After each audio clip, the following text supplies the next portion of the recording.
Before beginning assembly, make sure you have all your parts and hardware.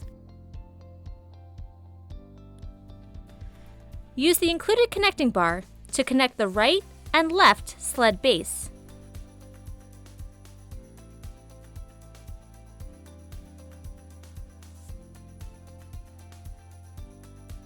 Attach the connecting bar to the base frames using the included sled base screws.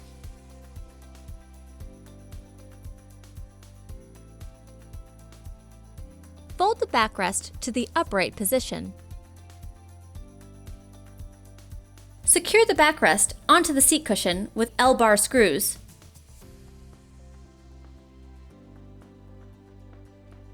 Place the seat cushion under the frame.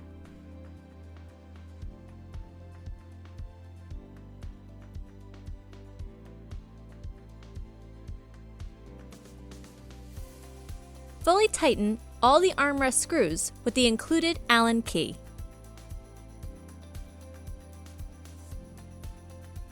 Firmly press the arm caps into the screw holes. You're now ready to enjoy your new chair.